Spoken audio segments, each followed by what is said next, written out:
12시에 많은 참여 바랍니다. 자, 이어서 뉴욕 현지 연결해서 자세한 분위기 점검해 보겠습니다. 김한희 특파원, 안녕하십니까? 네, 안녕하세요. 네.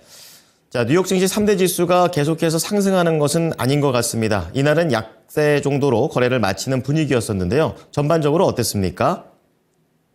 네, 뉴욕 증시 3대 지수가 소폭 상승했는데요. S&P 500 지수는 사상 최고치를 경신했습니다.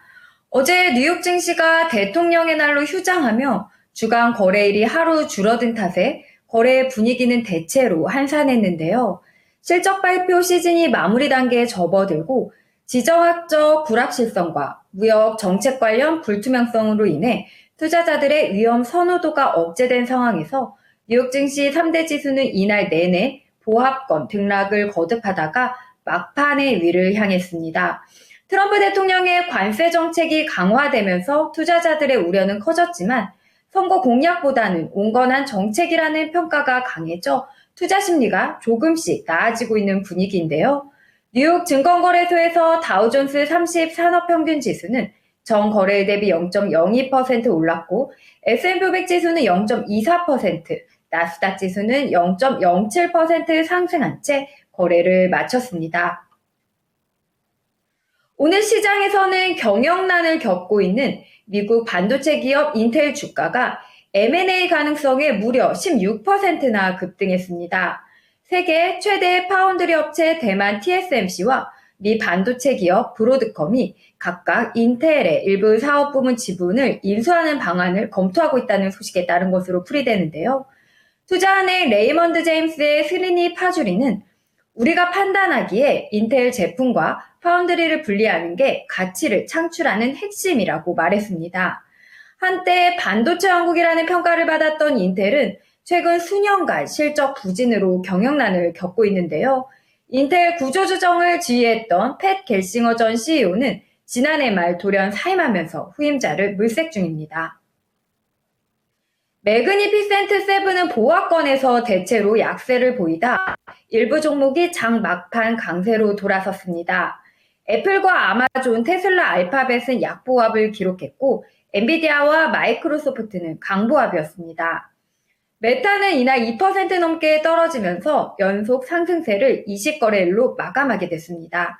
하지만 나스닥 100에 속한 기업 중에선 최장 기록을 세우게 됐습니다.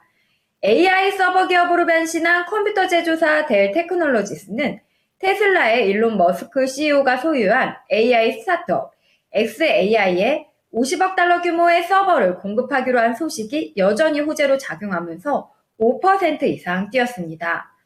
미국 스포츠용품 제조업체 나이키는 미국 연예계 유명 인사 킴 카다시안과 손잡고 여성용 신상품을 출시할 거란 소식에 주가가 6%나 뛰었습니다. 네, 지수 자체는 큰 변동은 없었지만 종목별로 여러 가지 움직임들이 있었네요. 자, 그리고 간밤에도 지표, 그리고 여러 가지 발언들이 나왔습니다. 앞서 주택 건설 지표는 부진했다라고 말씀드렸는데요. 제조업 쪽도 나왔습니다. 결과는 어땠나요? 네, 미국 뉴욕 연은이 관할하는 뉴욕주의 제조업 업황이 예상을 웃돈 것으로 나타났습니다. 뉴욕 연은에 따르면 2월 뉴욕주의 제조업 지수는 5.7로 전월에 비해 18.3포인트나 급등했는데요. 작년 11월 이후 최고치로 시장 예상치인 마이너스 1을 웃도운 결과입니다.